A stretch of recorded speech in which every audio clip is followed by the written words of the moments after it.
Hi, everybody. Welcome. I see people popping into the Zoom. We're just going to give everyone a minute to sign in before we jump in and get started. Thanks for joining us today.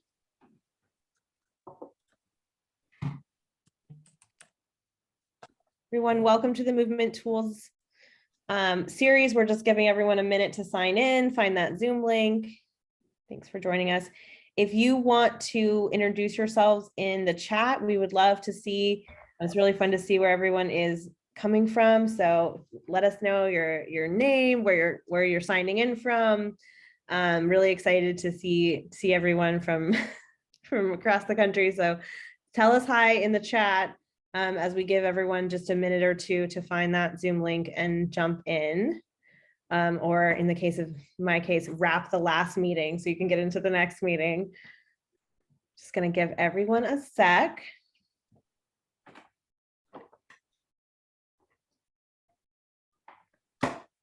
And as we get started, I'm just giving everyone another minute or two to join in.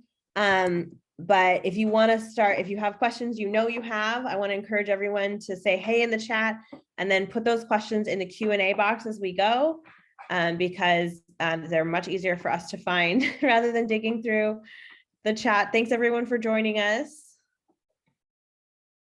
I'm going to give everyone one more minute. And I am so thankful to everybody who joined right at 10. You guys get a gold star. Let us know if you haven't already. Say hey in the chat. We'd love to see where everyone's calling in from. And see the amazing spread of folks from across the movement who are joining us today. And we'll give all right. I'm gonna kick off, and I know more folks will be jumping in as their last meetings wrap. We appreciate everybody spending part of your Thursday with us today. Welcome to the Movement Tools, a training series from the Progressive Caucus Action Fund, which is happening mostly every 3 weeks on Thursdays for the next few months. A little bit of variation coming up, and we'll talk about that in a bit. I'm Jess Juarez-Scruggs, the Director of Training and Capacity Building here at PCAF. I use she, her pronouns, and I'm joining you today from the unceded lands of the Duwamish people in Seattle, Washington. So hello, everyone on the West Coast. I want to start off with a couple of just quick reminders and housekeeping before we get started. PCAF is a 501c4 organization, but we know that many of you are representing 501c3s and here in your official capacity. So we'll be digging deep into a meaty policy discussion, but we're not going to engage in electoral or partisan conversations during this session. So just a reminder to everybody.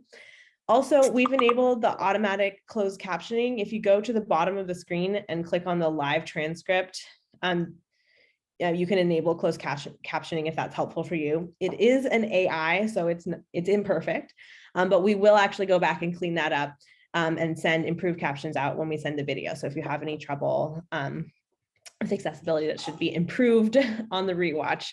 The goal of this training is to dive into the policies and systems that shape our communities and identify the opportunities and the organizing strategies our movement can use to fight for a country where all of our families can thrive. We need all of our tools right now. So we're really excited to dive into this discussion on must-pass bills and appropriations. You can sign up for the rest of the series, and if you got here with a live Zoom link, so if it says event participant for you, that means you're not signed up. Or you at least didn't click on the link that you got from signing up. If you have not signed up on an Airtable sign up, I really encourage you to do that, because we'll be sending out materials and the video after the call, and that's the only way we know to get your email to send them to you. So please go and sign up. You don't want to miss the rest of the series. We have some great ones coming up. So we have incredible guests here and some just like a wealth of experience. So I'm thrilled to hand over the mic to our moderator for today, our new executive director, Gohar Siddiqui, who has almost a decade of experience working in the Senate and lots of experience on must-pass bills herself. So really excited to hand it over to Gohar and get started for today. Thank you, Jessica, and thank you all for joining us today. Before we dig into this conversation, I just want to acknowledge the painful and traumatic experiences that we are all navigating as a country and throughout the world. We're mourning the people who were gunned down by a white supremacist in Buffalo, New York, and all the people killed in mass shootings this weekend and every day in this country. We're wrestling with the fact that the Supreme Court is poised to overturn Roe versus Wade and take away our fundamental right to abortion care. We're struggling with the pandemic, with the climate crisis, with economic, gender, and racial inequality in our country, and all of this while there's a war going on. Our communities and our families are hurting, and too often the political solutions in Congress are slow moving at best. And I know that many of you worked hard to pass the COVID stimulus bills over the last few years that helped hundreds of thousands of Americans stay afloat. And I know that you all worked on Build Back Better legislation that hasn't moved through Congress. But don't give up. You all still have the power to pass critical priorities for BIPOC communities and pass those priorities into law. And that really brings me to this moment and what we're going to discuss today. In times like these, we really need every tool in our toolbox. We need to keep organizing, keep raising our voices, and we need to understand the tactics that staffers inside Congress use to get things across the finish line, and what you can do as advocates to help Congress get things across the finish line that matter to our communities. So today we're diving deep into must-pass bills with an excellent panel, and I'll introduce them a little bit later. They each have examples of being able to successfully get priorities across the finish line in Congress, not in large, huge pieces of legislation on that topic, but in this thing that we're called must-pass bills. And when we have a hyper-partisan political environment with razor-thin margins in the Senate and the House, passing a bill is really not the way we learned about it in Schoolhouse Rock, and it's often not the way things work in Congress. But even in the current divided Congress, there are bills that must pass each year, and each year those bills pass with other priorities included that often go unnoticed. So I'm going to turn it over to Kat Rowland from the Progressive Caucus Action Fund, our organization. She's our legislative director, and she's going to talk about the foundation, the process of must-pass bills, how the federal budget process works, and what's on the horizon. A little bit more about Kat. She recently was Deputy Chief of Staff and Legislative Director for Congressman Andy Levin. Prior to that, Kat was on the House Foreign Affairs Committee and a senior policy advisor to the committee's ranking Democrat. Kat's going to share her own experience getting progressive priorities included in must-pass bills, and I can't wait to turn it over to Kat now. Thank you, Gohar. And hi, everybody. My name is Kat Rowland. As Gohar said, I'm the Legislative Affairs Director at the Progressive Caucus Action Fund. And I'm so glad to be here because this is a really critical moment for those of us working to achieve our policy priorities in Congress. We are on the cusp of a super busy couple of months on Capitol Hill when a lot of work happens to advance some of the biggest must-pass bills. The windows of opportunity for Congress to move legislation are extremely narrow this year. And when those opportunities are limited, getting priorities included in must-pass bills that are sure to become law becomes all the more important. So that brings me to the topic at hand, how to make the most of must-pass bills. I'm going to show a few slides, which we will share after today's meeting.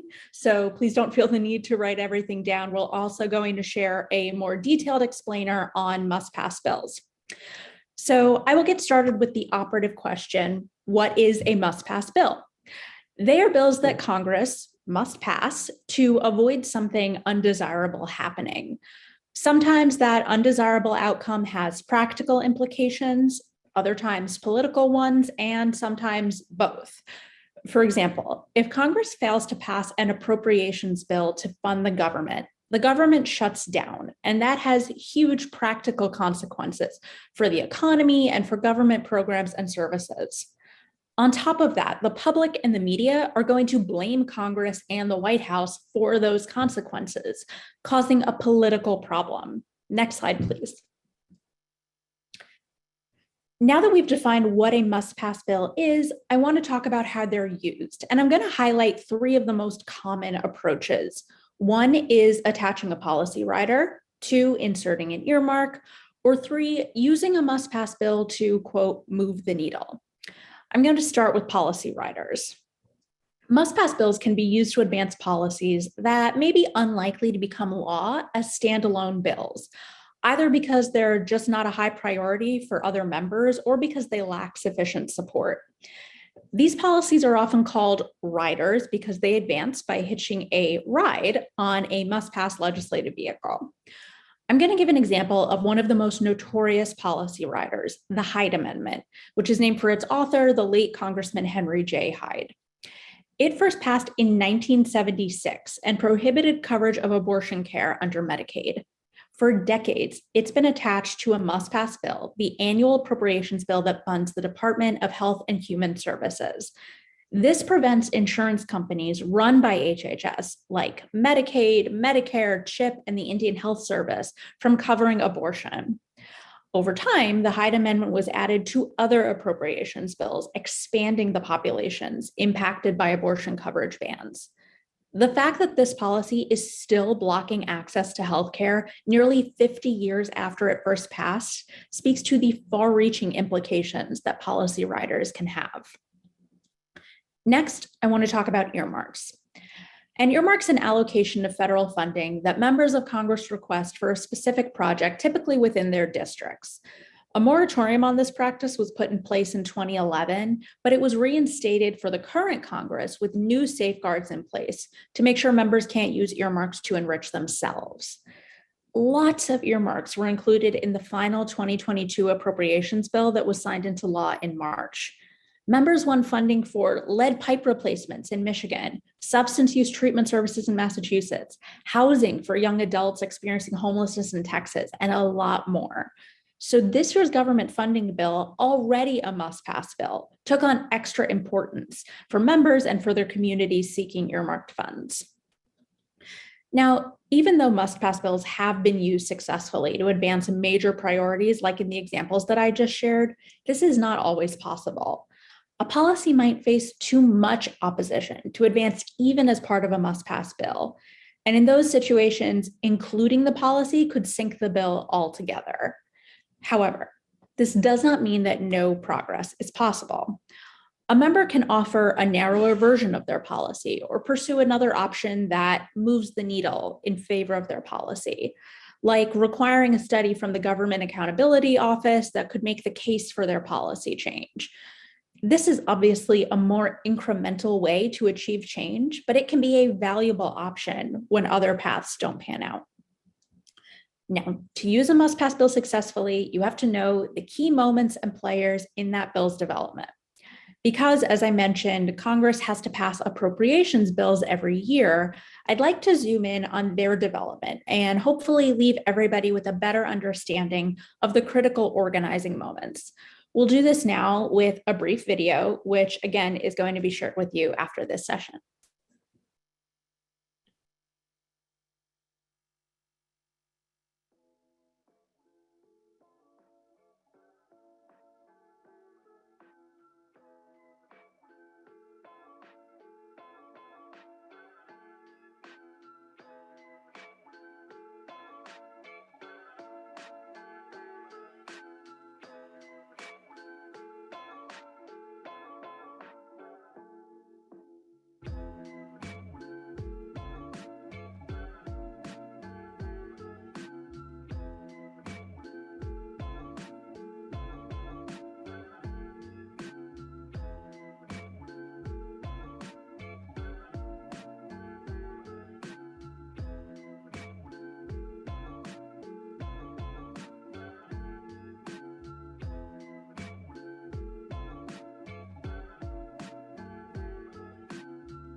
The final issue that I want to talk about is how to anticipate opportunities within must-pass bills.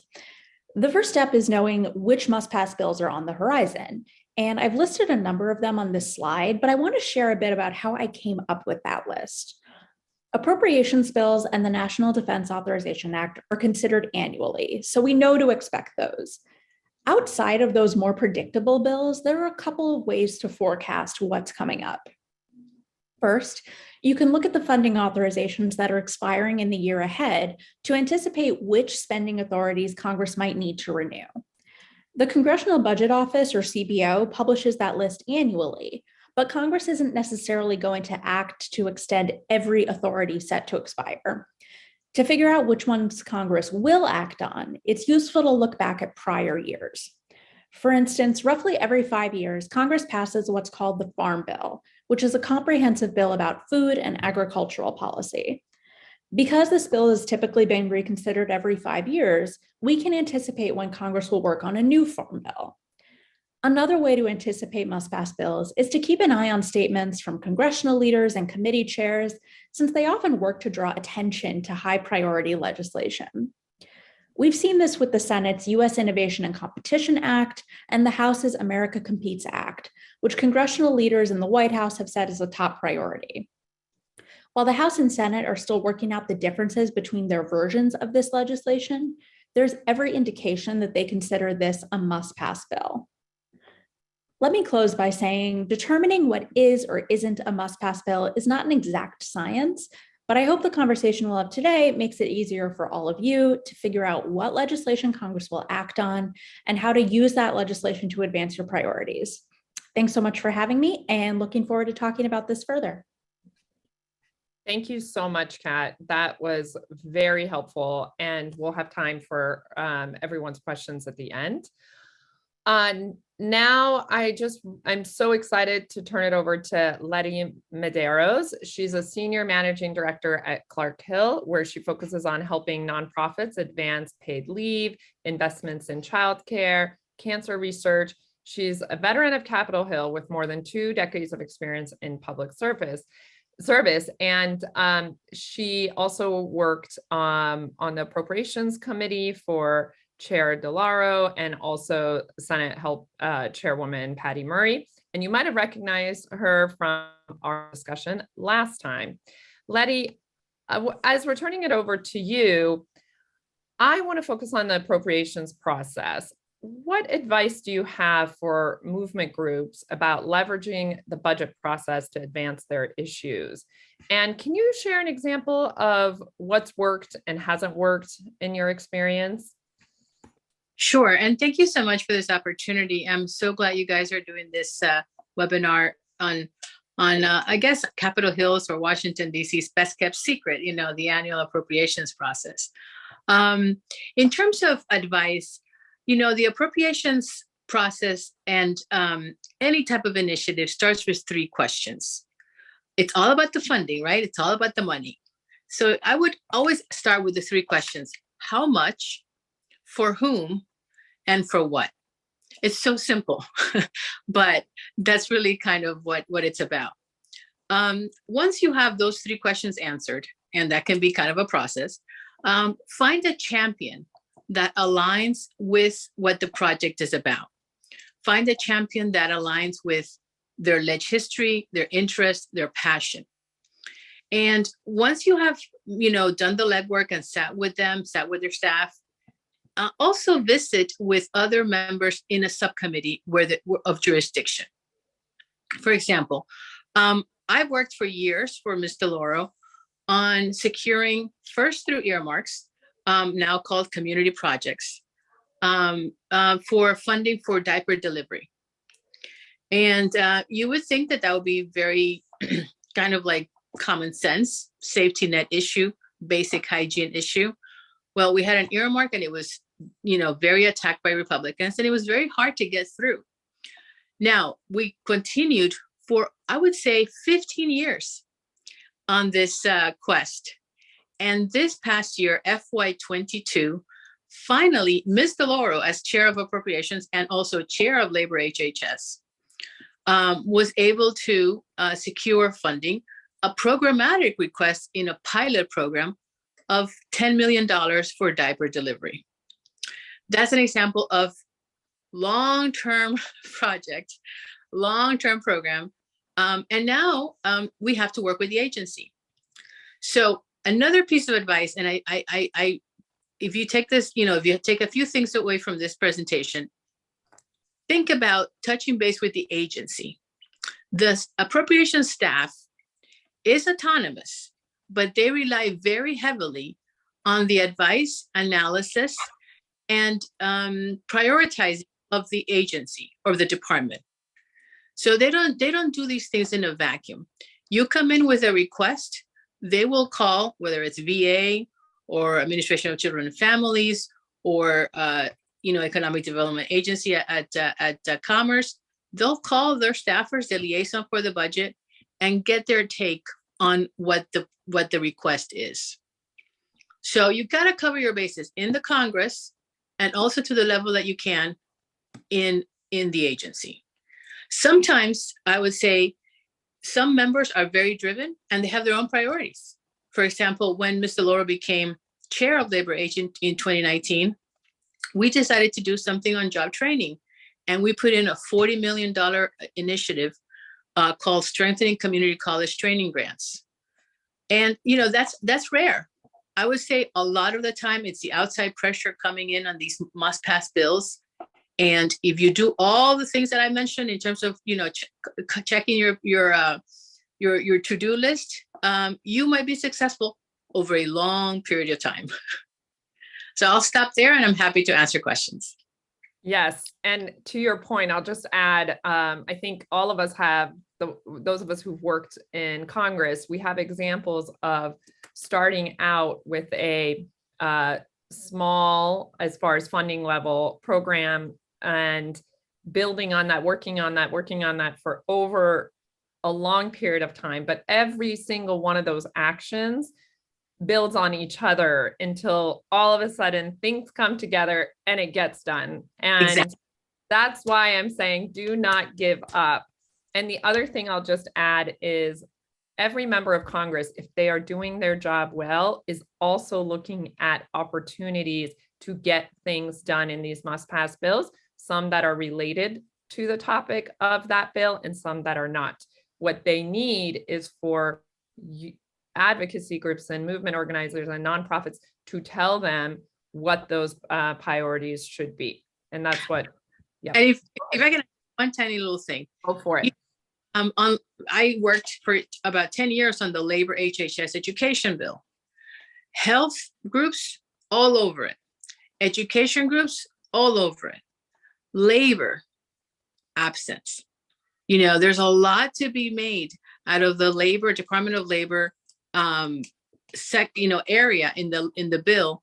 And there's a lot of opportunity there that I don't think a lot of our, organizations take advantage of. Thank you, Letty. So now I'll turn it over to another veteran of Capitol Hill. Crystal Martinez currently serves as the Director of Federal Education Policy for the University of California system.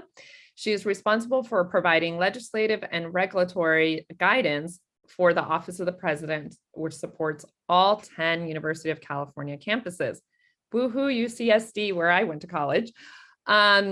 Crystal has secured $1.3 billion in federal pandemic assistance for UC students, as well as launching a national Double the Pell advocacy campaign. Prior to working at the UC system, Crystal spent years working in the US Senate, at the Department of Education, and in the House of Representatives. Crystal, you have worked on must-pass bills, both as an advocate and as a staffer inside Congress.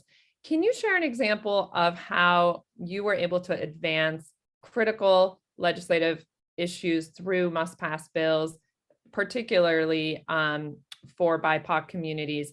And what are the key factors that come into play when building a campaign around an issue that we want to include in a must-pass bill? Yes, thanks for having me.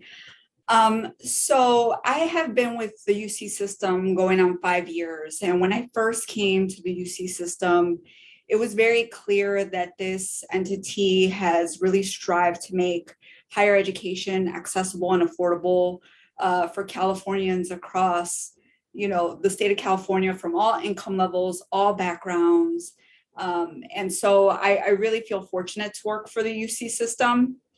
But some of the things that students shared with me is that, once you get there, they felt like one of the things they struggled with was meeting their basic needs. And what that looks like when you're in college, we have a lot of students that are not traditional students anymore. We have a lot of students that are the head of household, they're transfer students. So they need access to affordable housing, affordable food, access to healthcare, childcare, transportation, and reliable technology. So these are many buckets of basic needs that we've been looking at. And so with some of the research that we have been doing through our Global Food Initiative, we saw that there were trends related to access to basic needs and students' inability to persist in their degree program. It affected their GPAs if they lacked access to food and housing specifically. So what we did was we crafted the Basic Act, and this was during the last Congress. And what it did was authorize a discretionary grant competition at the Department of Education. And so schools can apply for this funding, and it would allow them to set up basic needs centers at their campuses.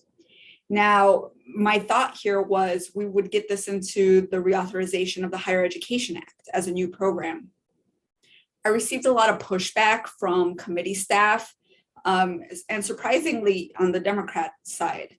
They felt like creating a new program was not the direction we should go, but we had the research to prove it, and our students, they're very vocal and driven, and so I wanted to help them create this opportunity for their campuses to access. So at the end of the Congress, HEA did not go anywhere. We're basically at the start of the pandemic coming. In the FY21 omnibus process, our champions on the Basic Act, one was an appropriator, one was on Rules Committee.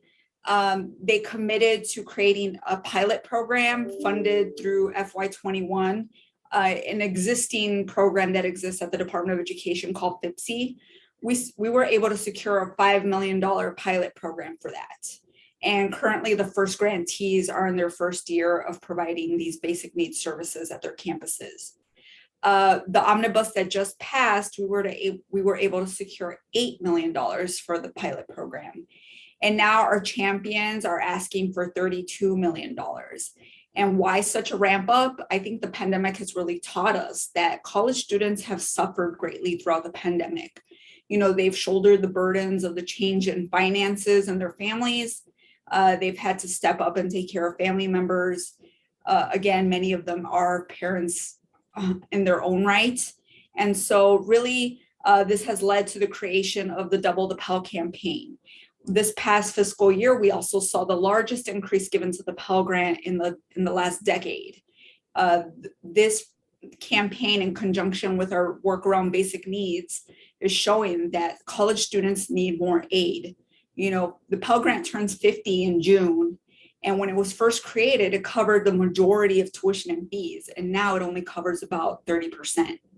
So at UC, where we have about 77,000 Pell Grant undergraduate students, in this academic year, this is huge. Most of our students don't pay any tuition and fees. Where we see them taking out loans is to pay for their cost of living. And so we want to be able to make sure that they can leave their undergraduate career debt-free.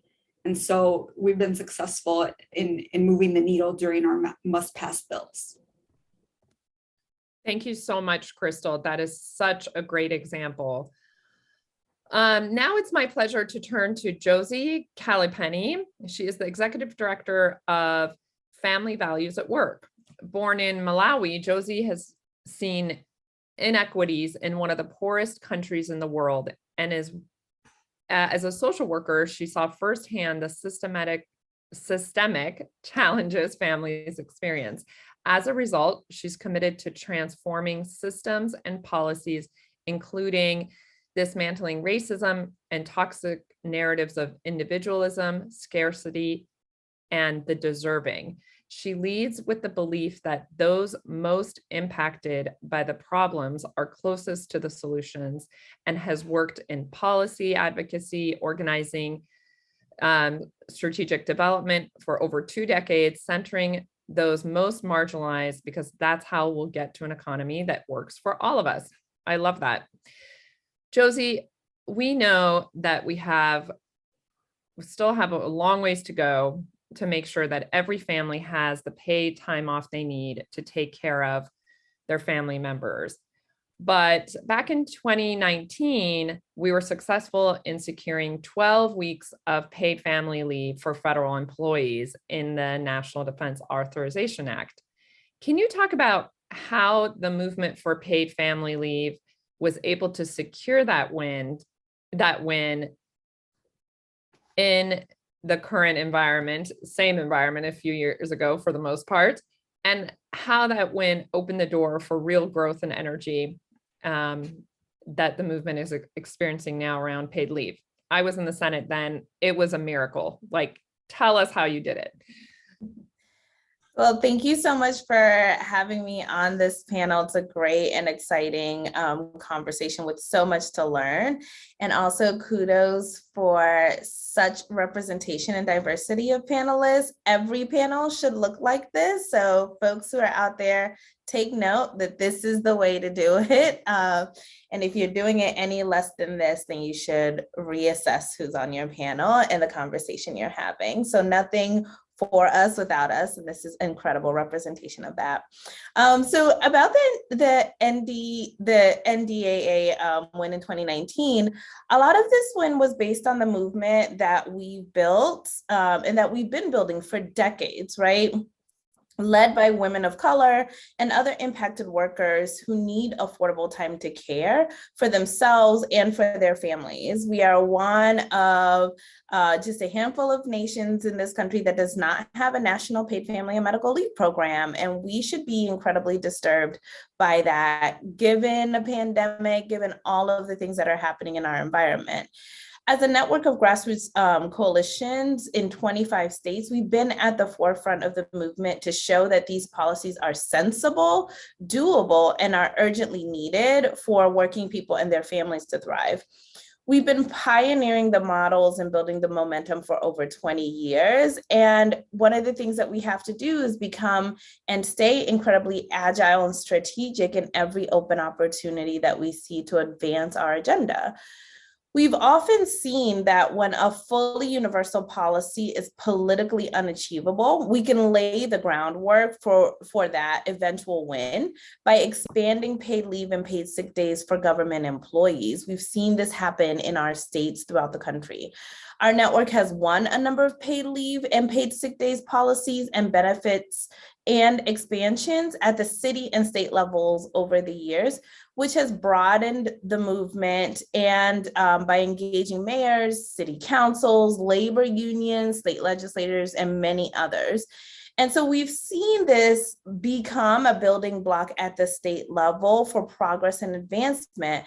And while sometimes it's rare that the benefits of federal employees convert to benefits for the general public, we have to see this as wins in many different ways that, as you said earlier, we can build upon. So for example, when we are talking about benefits for the broader public and a conversation starts at 6 to 8 weeks, we can point back to a win of 12 weeks for federal employees as a starting place of conversation. So we have to be able to see these moments and opportunities as key wins.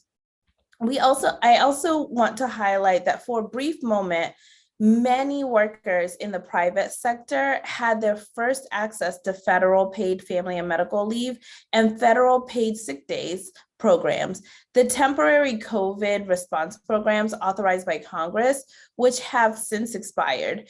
That victory would not have been possible without the worker-driven movement we have built over the past 2 decades that helped secure the 12 weeks that you mentioned.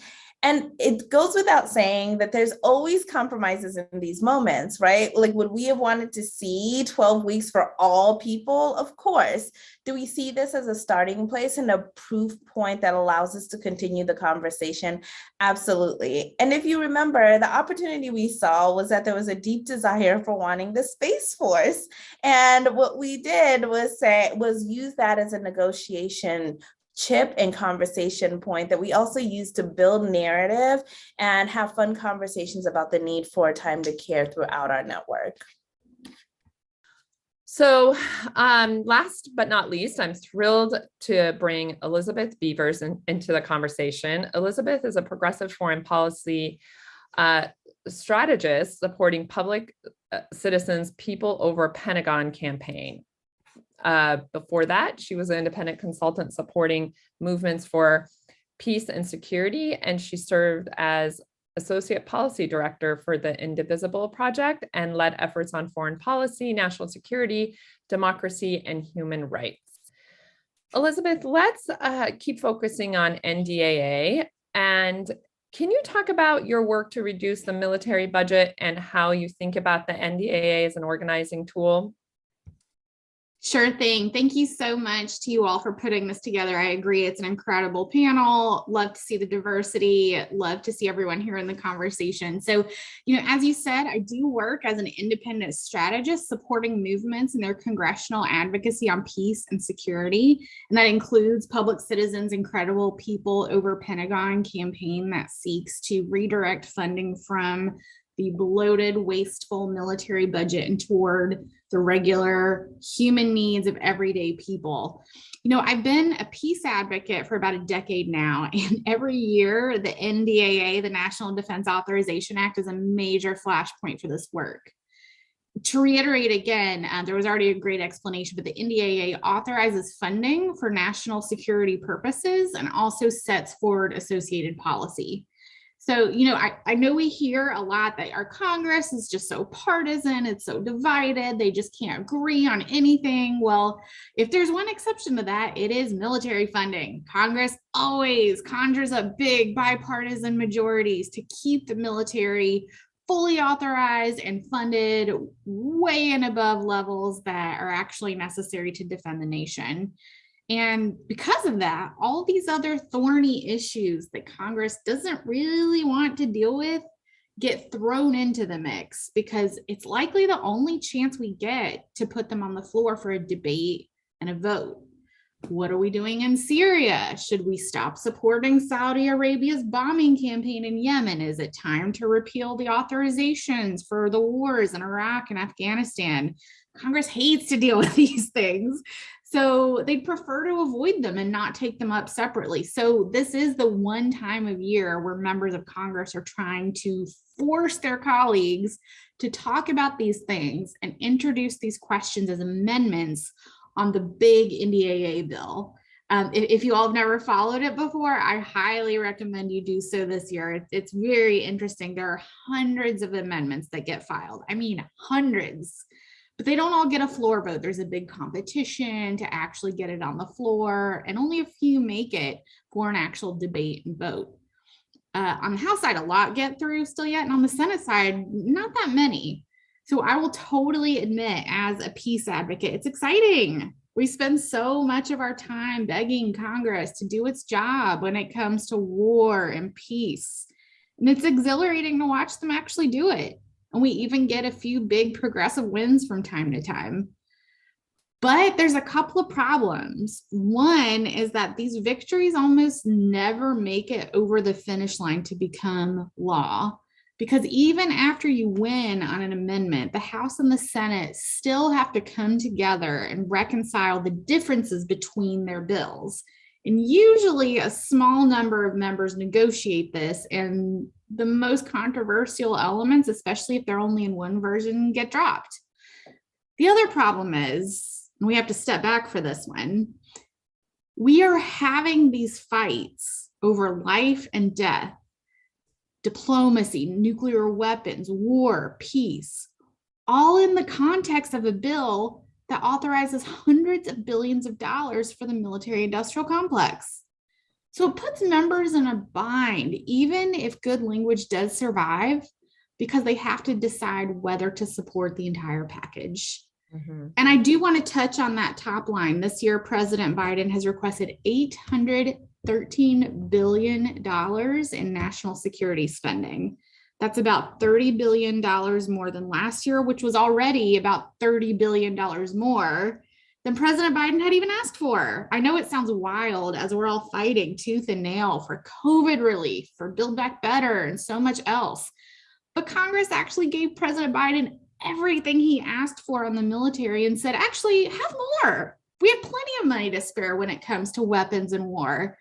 But we're fighting for pennies when we're talking about the most urgent needs of regular people. And I will say that does include service members. About half of our military budget goes directly to big, expensive weapons manufacturers. It's not going mostly to troop pay, to healthcare, to taking care of those we're sending in harm's way.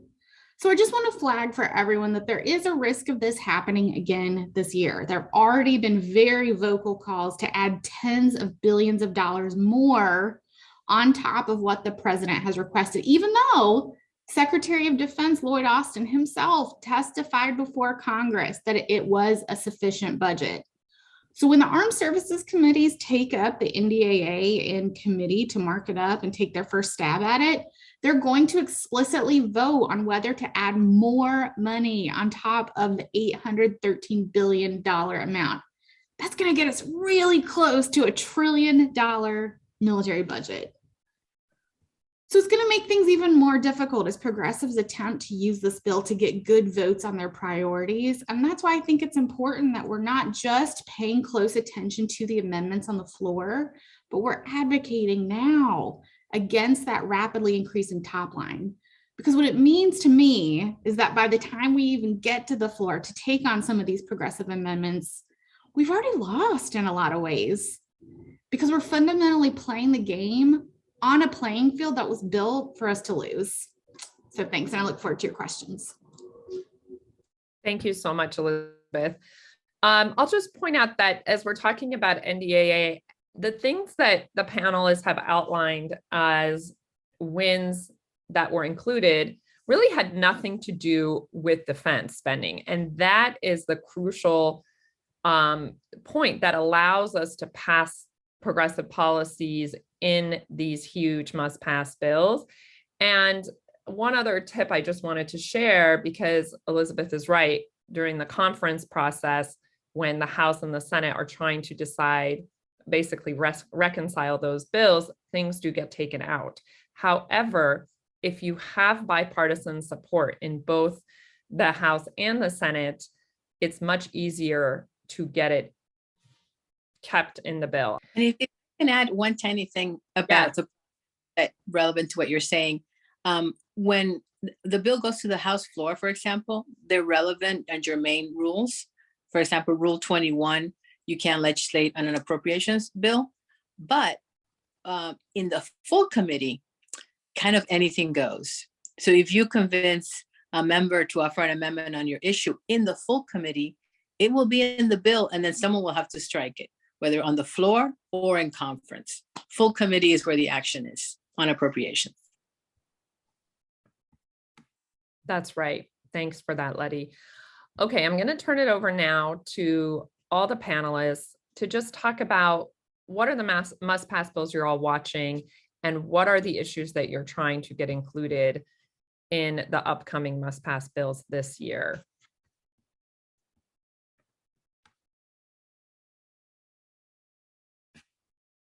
Anyone can go. I can say that, I don't have a lot of like big issues on the bills. Mostly, there are many little things that I'm personally working on, dealing with childcare, and again, diaper delivery and child welfare. And what I'm personally watching for right now, given that the process will start very quickly, House has announced that they'll start their markups June 13. And I know my former boss, Ms. DeLauro, is really working hard to get an agreement on the big pot of money, what they call the 302A, which defines how much money will be for discretionary, how much money will go for defense. And if she doesn't get an agreement with the other three ranking members and chairs, so they call the four corners, I believe that she's just going to go designate funding levels and get the bills done. So what I'm watching for is for that process to start. And then fingers crossed, we don't have a protracted process like last year. And these bills can get done by the end of the year, given that there is some motivation there with Mr. Leahy, Senator Leahy, and Shelby retiring this year. We are hopeful that the bills will get done. Other thoughts from other panelists? Yeah, I can just add to that, I think many of us on this call know that the childcare sector was in crisis before the pandemic, and now it's in, basically shambles. Childcare providers, workers, families are organizing together for urgently needed federal investments, including living wages for childcare workers, an equitable childcare system built on racial justice, and affordable childcare for all families.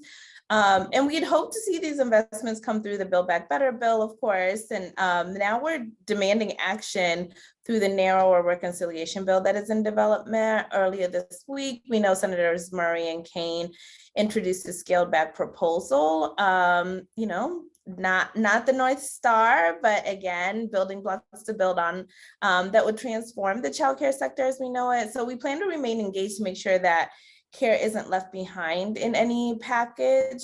So really looking out for those childcare components. Also, I think DeLauro has always been the primary and forefront champion for paid family and medical leave. We're always looking to cahoots and think about what are the opportunities that exist in current legislative avenues, whether that is, we've seen many of our states build paid family and medical leave state programs that started off with studies, right? And we know that, many, the federal government can fund studies and can match study dollars at the state level. I think that's another, key opportunity that could be exciting to really watch for us as we think about paid leave. And I go back to this thing that Letty said earlier, that really administrative advocacy is key in how we look at the powers and levers that federal agencies have in this process. And we know that all of this can often be centered on workers' rights, and that there is a key role for Department of Labor. We have lots of champions in there. We know that Wendy Chahoon is the director of the Women's Bureau in Department of Labor, and this is a key opportunity for them to really rise up as champions on workforce issues that include key benefits around childcare, paid leave, affordable home and community-based services. And we know that a lot of times the conversations come down to dollars and cents, and this is a dollars and cents conversation and package. And so it's a good place to start. And we're really looking out for how care is represented in any of the forthcoming opportunities. I just say really quickly, as no surprise, as I've already mentioned, I'm super interested to see where the negotiations go on the top line, both around defense appropriations and on the NDAA. And, there are a lot of really interesting fights on progressive foreign policy that we very well may get some floor amendments that are successful and hopeful in moving the needle forward. One thing I'll flag that I've been supporting some folks working on repealing the Iraq War authorization. It's nuts that this thing is still out there, still ripe for abuse. There are actually huge bipartisan majorities in both the House and the Senate that are ready to repeal this thing. The NDAA could become a vehicle for that. There's a lot of other things where we can at least move the needle forward and start showing some more progress towards a place of diplomacy and peace, whether it's Yemen, whether it's Iran, a number of other things. So I'm excited to see some of these floor votes. I think actually some of them might be a little surprising.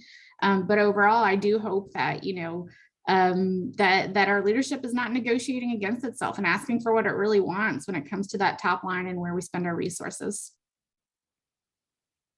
Thank you. Go ahead. Sorry, yeah, I want to echo everything that's been said. And I also want to point out, Letty mentioned the importance of advancing labor priorities through the appropriations process, which I think, especially right now, when we are seeing such incredible worker organizing across the country in Starbucks shops and Amazon warehouses, one item that I think sometimes doesn't get enough attention as much as it should is funding for the National Labor Relations Board, which has been flat for so long. And there's lots of members of Congress and partners in the labor community that are fighting to increase that funding level so that the NLRB has the resources it needs to protect workers' right to organize. Just wanted to put in a plug for that as one of the priority items that I'll be keeping an eye out for in this year's appropriations process. And that's Catherine, if I can just chime in, that's a really good point. The NLRB is funded at Labor HHS, and for all those Trump years, they wanted to just sort of level it out and kill its funding, and we were successful in at least keeping it level funded, and it's been inching up little by little. I think my former boss really cares about it and has had hearings on it, so that's a really good flag to keep an eye out on. Agreed. So let's talk about compromise, because every must-pass bill we've talked about is a bipartisan bill. How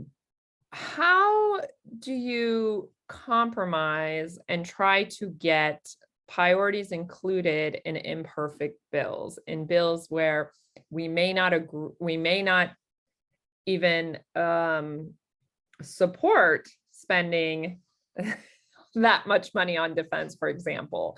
But it is an opportunity to get something very important done for our communities.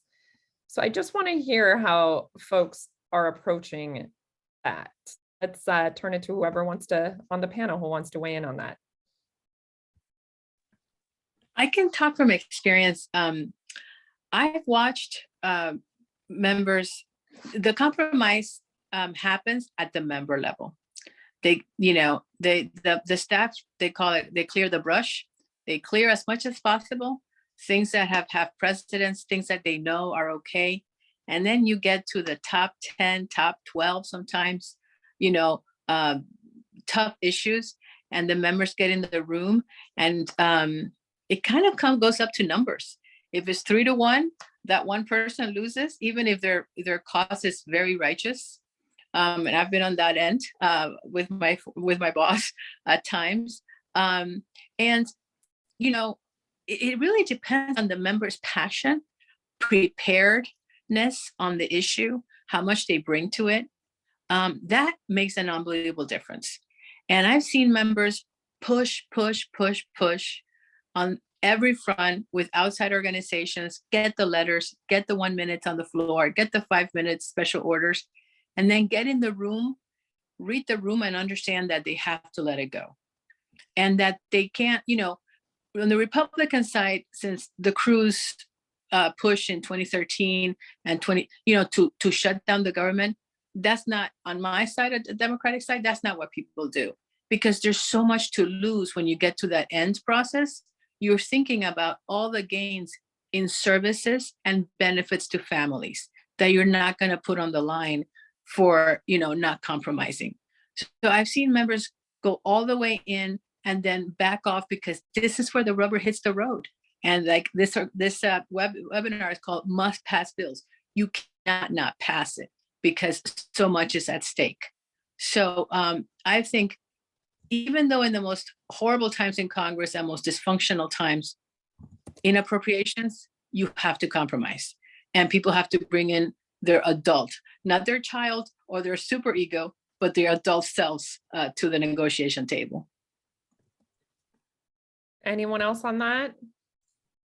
I might just jump in on NDAA, which I think is, in some ways divergent in the equities at stake than appropriations. I mean, NDAA is not technically a must pass, right? Like it's something that it always survives, it always goes forward, but like the government doesn't shut down without it. We don't always get a State Department authorization. We don't always get a lot of these others, right? So that one is tough especially because some of those progressive wins just don't make it to the final version, and what you're voting on is purely a bump up of enrichment to military contractors, the expansion of militarism, the growth of our military as the leading tool in our foreign policy. It's really tough. And I know a lot of progressive members really struggle with this. Is what I'm voting on. Is it a net harm or is it a net benefit, particularly when some of those wins get dropped in conference? And so, and it does come down to a numbers game, right? Like if there's a danger of a bill sinking, then there's a need to negotiate to get particular caucuses on board to get them to save it. And so unfortunately, what normally ends up happening is the more hawkish blocks of members are the ones who most show up to the negotiating table and talk about what they need to support the bill and pass it. And then progressives, struggle, like, should we be that block? Should we make demands or sink the bill without it? And it's that kind of hardball game that, every bill, the NDAA is different every single year. It's hard to talk about it in a vacuum, but it is becoming a really kind of net negative thing, I think. And it's a place where progressives can flex their power and show, like, this is what it takes to get us on board. And you don't give us any of our wins. You don't give us any of, these things we're talking about that are so crucial for communities. What are we voting on? Why are we supporting this? So it's tough. Right. Yeah, I think that is especially true, Elizabeth, with Build Back Better being where it is and not getting not any of the funding in that package and then passing the NDA at the same time. Let's go to the budget and appropriations process for one last question for the panel before I turn it over to Jess to address the questions from the audience. So what are the things that we need to consider when we're talking about the appropriations process? And let's talk specifically about when and how it's most effective to engage, especially on these earmarks or congressionally directed spending or whatever we're calling it these days. We really start months in advance of when the whole process kicks off and trying to put together our system-wide priorities documents, and also arming our students and their government entity, so we have the UC Student Association and the UC Graduate and Professional Student Association, and they are separate entities, but we work very closely when it comes to federal priorities. So arming them with information related to shared mutual priorities and making sure that we help them with talking points and letters, making sure that they are targeting Hill visits. And the virtual space has been wonderful because being located on the West Coast has really allowed for a lot more students to engage in the process. So we basically have had a steady drumbeat. For example, on Double the Pell, we have not had a month where we have not had some sort of call to action, some sort of Hill event, briefing, meeting taking place, whether it's with people in our delegation or outside our delegation, committee staff. So people are probably tired of hearing from us. So because of that, we've also engaged students, government organizations from across the country to make sure that our students are training their peers on how to engage their members of Congress on this campaign.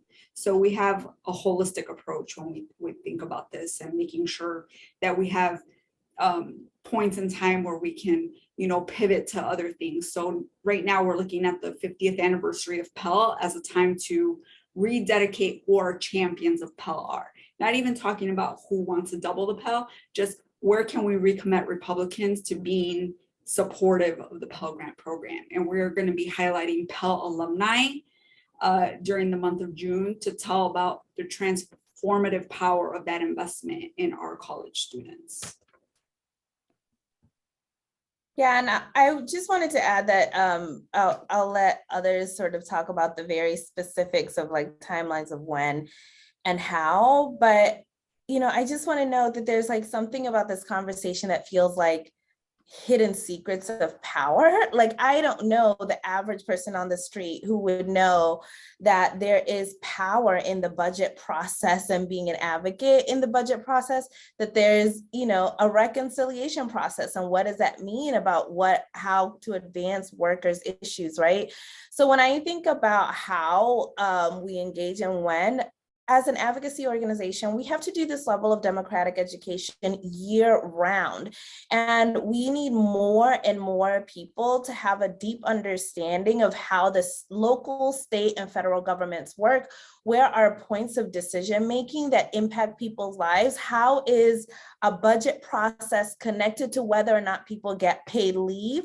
How are all of these levers, and where are people's individual points of impact, advocacy, and power, right?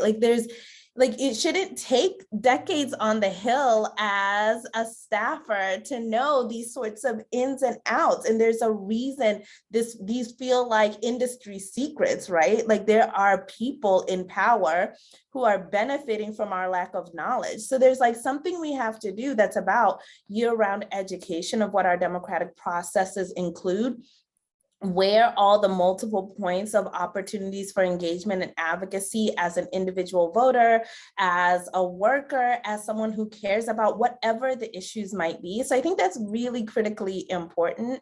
And I also just want to note that, like, as advocacy organizations, we have to be savvy and identify every tool at our disposal to make and advance progress and wins for workers. I know too many advocacy organizations that have millions in their members that only talk about traditional legislative advocacy. And the reality is, like, that's not the political environment that we're living in at the federal level. And if we're not taking advantage of every tool that we have, then we're going to miss these critical moments. We have to understand them for what they are and move in a dynamic and strategic way, and think about ways to utilize them for our own purposes, right? But we also can't solely get locked into that, right? There is systemic reasons and patriarchal and oppressive reasons why people will say this is the only opportunity to move federal legislation this year, right? Like, we have to be savvy enough to move within that and then build the power to demand that other avenues of opportunities move. And all of this comes from having this conversation in a bigger and broader way. I've been like furiously taking notes because you all are dropping nuggets where I was like, oh, I didn't even know that. And if I didn't know it from having been in this work at this level for over 20 years, like, I can't even imagine having this conversation with my mom. And the reality is, like, we have to have a deeper process of educating year round so that when we do call on people to engage in the budget process, they understand how it's all connected to their day-to-day lives. Josie, right on. That is exactly right. That is exactly right. And that's what we are trying to do with the Movement Tools series, is demystify all of this so that people on the ground and the organizations organizing the folks on the ground have these tools to do this work. I also just want to say, speaking of the nitty gritty, when it comes to congressional directed spending and the earmarks in the Senate, each member that was submitting an earmark should have a form on their website. I hope this is how they do it again next year, where nonprofits and local governments can submit a request for their projects. So, and then the projects that they submitted have to be publicly listed on those websites, and the ones that end up getting included in the omnibus that passed in February. So I don't know if the process is going to change next year, since this was, or it should be this year. This was kind of the first time many of us had worked on earmarks since they were okay to do again, and it had been 10 years. But pay attention to what members are putting on their websites, and follow the instructions so that you can submit your requests for the earmark in that project. But again, Josie, you just hit the nail on the head with your description of this. Okay, someone else wanted to weigh in? I would say that just a quick note, they're earmarks, but I don't think we should use that word anymore, because they are defined as community project. And it's not a change in name for the sake of it. It is that the funding is now capped. And if you are submitting a request, you have to provide letters of support from your community. So it's not just willy-nilly, whatever anybody wants. Right. It really is a community project now. Yes, It, that's why it's so transparent and it needs to be publicly listed. That is a very good point, Letty. yeah, and I think how we talk about it is important. That's 'Cause right. we look into next year, if Democrats lose the House or Senate, you can, hopefully it doesn't happen, but you can expect maybe another vilifying of the process of these projects, which is, in my opinion, completely wrong, because the abuses were very de minimis, and the good they do in districts and in communities and neighborhoods is unbelievable. Completely agreed. Any other thoughts before we move it over to the questions from the audience? Okay, then I am going to turn it over to Jess to spend the next 20 minutes answering the questions that you've all submitted. Thank you so much. We will get to as many of them as we possibly can. I may do a little bit of combining so that we can get to as many as we can. I also just want to say, completely echo what Josie was saying about we really need to spread this knowledge. So I encourage everybody on this call, spread it, send the notes, like tell folks about it. And I want to offer the Progressive Caucus Action Fund. This is part of what we're here to do. So I'm going to put my email in the chat. If your organization wants to do some political education with your folks, like this series, please get in touch, and we're really happy, ready and waiting to do this kind of thing, across the progressive movement. So I'm putting my email in the chat. Hit me up. We'll talk more.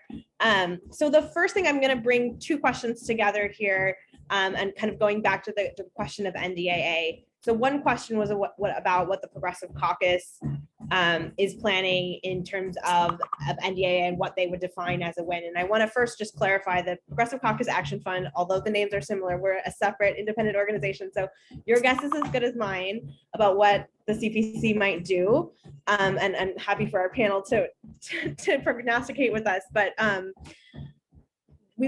the question was about what would a win or wins be, and if those efforts fail, do we think that the CPC might be willing to block or try to reject that deal? And then there was a separate question that I'm going to bring in as well around how the timelines in appropriations compare with NDAA. So Elizabeth, I'll start with you, but would love for folks to weigh in on those questions.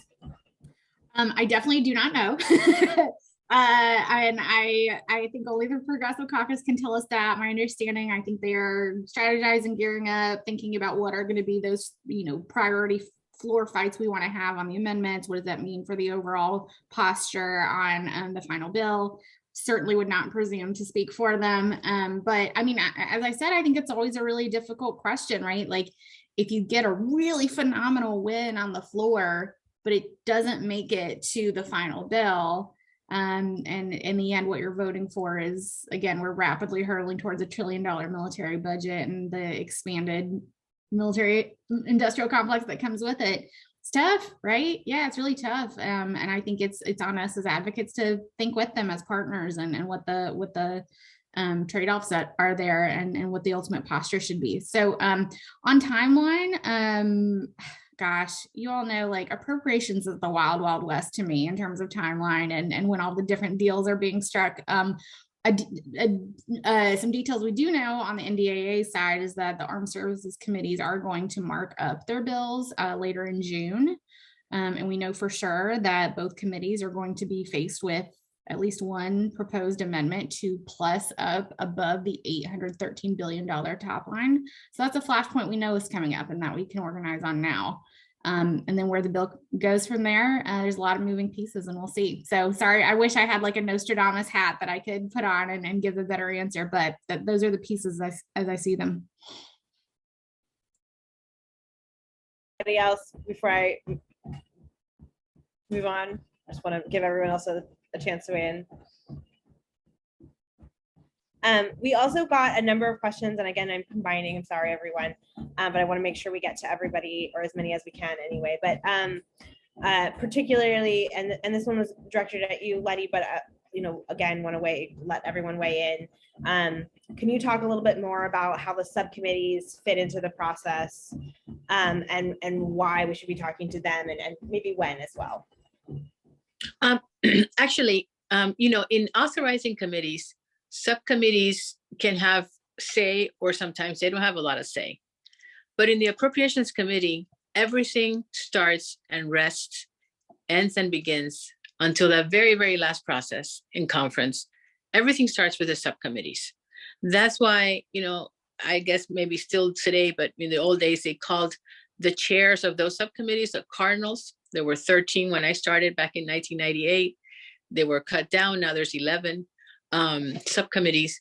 The staff of the majority has the responsibility to draft these bills.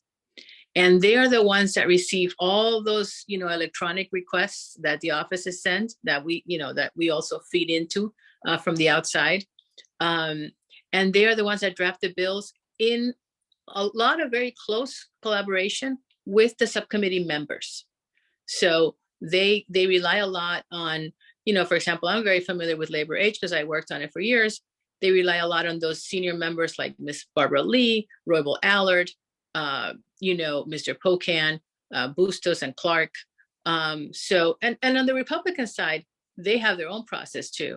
And they collaborate at the subcommittee level. So they start, and once you have that basis, that draft, then it gets amended. But they're the ones in control of a lot. And the chairs and the ranking members are the ones responsible for getting the bill done. I remember I worked in 2010. We got the Tea Party win. And in 2011, the Republican majority could not get the bill out of the subcommittee because their own members would not vote for it. So they put it on the website. And to me, I was so horrified. It was such a degradation of democracy, of the process.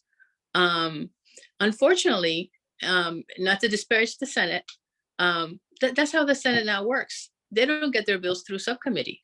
They don't get their bills often. They don't get their bills through the House, through the Senate floor. So I think, I wish there was more of a push on reforming the process and holding these folks' feet to the fire, because the process matters. It's not just for kicks and giggles. It's for transparency. It is for accountability. And it is a process so that we as advocates have a bite into the apple. So, I think I find a beauty into the process of subcommittee, full committee, floor, so the whole thing really, really matters.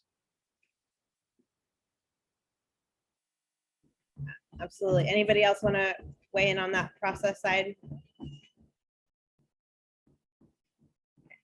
Come off mute if you do. Our next question is looking at particularly a question around the commerce, justice, and science approach for our public safety folks on the call. Anybody have any tips or anything you're watching there? I just want to jump in briefly, Jess, and speak to the question that was asked on opportunities in the Commerce, Justice, and Science bill. I'm not sure exactly what that person is looking for, but to hopefully help them, I'm going to drop a link in the chat to some fact sheets on previous Commerce, Justice, and Science bills. So that person can take a look and see what some of the wins were in the last couple of years in those bills. That might indicate the types of opportunities that bill presents. Again, I don't want to spitball on what you may or may not be interested in. Just wanted to make sure that you can go back and take a look on the Appropriations Committee's website. They put out fantastic fact sheets every year on what ends up in those bills. Even if you're not necessarily on board with what is and isn't in there, it can give you a better sense of the sorts of opportunities that are available via those bills.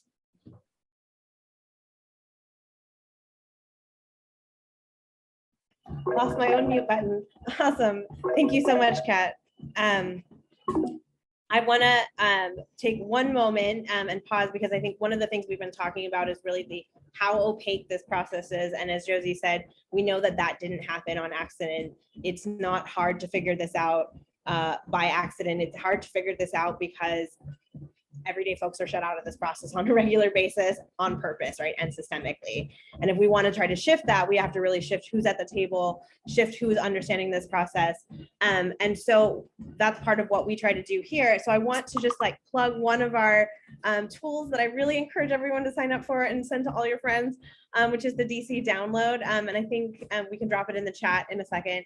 But the DC download is our weekly-ish newsletter that just sort of says what's happening on the Hill. When I was organizing in the field and trying to figure out what to pay attention to in my local community at the state level and at the national level, it felt like drinking from a fire hose and trying to figure out what exactly is coming up. We'd often find out about the thing our community cared about after it already happened.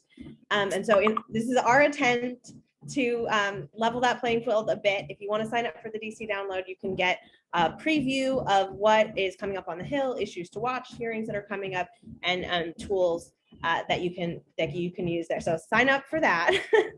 Quick plug. Thank you, everyone. I apologize for that little diversion. And to get back to our questions, we've seen a couple of questions about how agencies fit into this process. And when we do have champions in the agencies, how can we work with them to also advance those priorities? So we'd love for folks to weigh in about how do we kind of triangulate with our champions in agencies or in the administration when we have that option.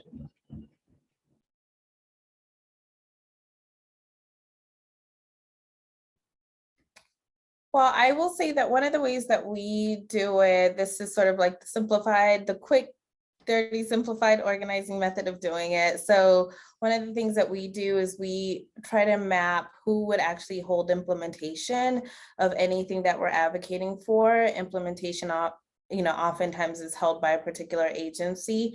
And what you want to do is really map who's there, who's sort of going to hold implementation at the federal level. It's also similar, but every state is different. It's a similar process at the state level. And you really just want to build relationships with those folks that in the agency. It's sort of like, building relationships on the Hill, where you start at one level, build that out in order to sort of like get to the next level. So it's really important to understand what agency holds jurisdiction and implementation over your issues, build relationships with those folks, obviously have people who can talk about the stories of impact. Like anybody, like most decision makers, they don't want to hear from industry experts and advocates. They want to hear from folks who are impacted by the issues. And I think it's really trying to make those connections. I've noticed that a lot of agencies within this administration are holding listening sessions and sort of like office hours sort of things that are an invitation to the public to join agency leaders in conversations. And they're also really open to being invited to speak to members, which also is a great opportunity to connect with folks. And what you want to do is just create that relationship, inform folks on the impact of the power that they hold so that they can carry that knowledge into then their level of advocacy and organizing.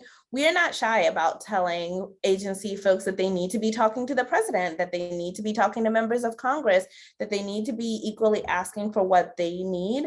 I think the other thing just to understand that we've really learned over the course of time is that sometimes in administration and implementation there's a little bit of opposition because we lead our work with the impact of real families and people, and we don't stop to think about what it would actually take to implement the thing. What do the agencies need? What sort of technology upgrades do they need? What staffing upgrades do they need?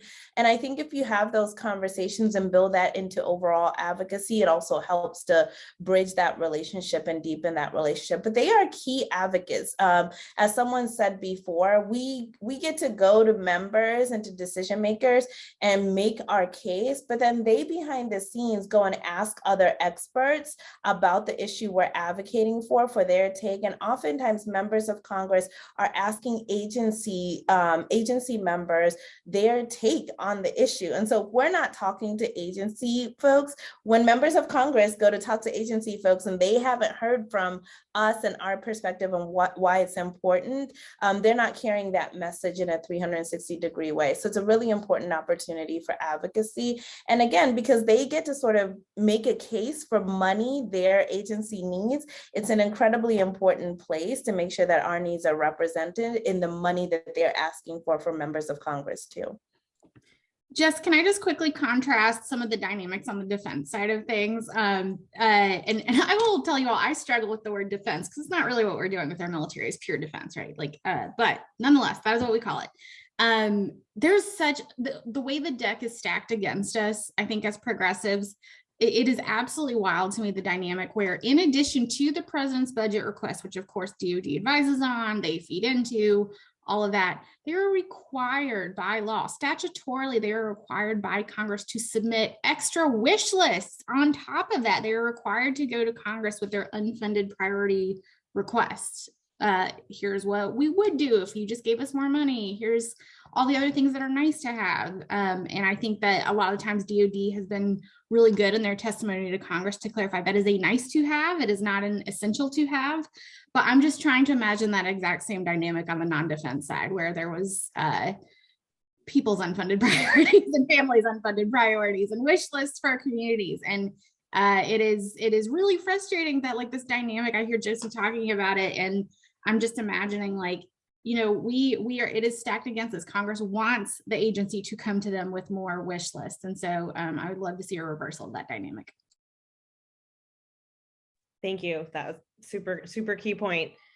So we are almost at time. So I'm going to stop us now just so I can get to the last administrative things. But this has been a fantastic discussion. Thank you all for sharing so much knowledge. And again, I really want to encourage everybody, help us continue to spread the word on this. The more that people understand how this process works, the more voices we can have at the table, which is so critical to getting a result that reflects what our families need. And I also want to just make a plug as a former, as an organizer, dyed in the wool organizer, the skills that we get in community organizing are the same skills in advocacy. And sometimes we forget that it's about understanding the self-interest of other people. It's about building those relationships. It's about calling people to take action and agitating them to do the right thing. And all of those skills that we hold so sacred in the movement in organizing spaces are the same skills in this work. So really just want to encourage everybody to step into this process. Thank you so much, everybody, for being a part of today's discussion. If you signed in as an event participant, so you got a Zoom link and didn't register, I want to really make sure you register because we have a couple of other really amazing sessions coming up on June 8th. No, note that's a Wednesday, not a Thursday. We moved it so that we would not be asking anybody to conflict with the beginning of the January 6th hearings. We want to make sure that anyone who wants to watch those is able to watch those. So we will be on Wednesday next time. So in 3 weeks, minus 1 day, June 8th, we'll be talking about executive action, what's already happened, what's on, what folks are fighting for, how executive actions work. Make sure you sign up for that. And then following that, on July 7th, so 4 weeks, we will be talking about Congress and the courts. What has happened in the Supreme Court after we've gotten all of those decisions that we're waiting for, what the legislative options are, how Congress might be able to respond. So it's going to be a really critical conversation. Don't miss that one. And then our last in the series this year, we're going to be talking about how we message, leading with our values and really persuade folks. It's a really critical moment to be having conversations with everyone in our lives. And so really encourage everyone to tune in for that one on July 21st. So make sure you've signed up. Don't miss it. And that way we have your email and we can send you all of the great resources. We will be sending out the video recording, the video that we showed, Kat's presentation, and a bunch of other great materials. So make sure you get that little folder of resources. We really want you to have everything you need to dive in. And thank you so much for everyone. Thank you to our panelists. We are so grateful for your time and your expertise and all of the work that you're doing to advocate for families every day. So thank you so much, everyone. Have a wonderful afternoon.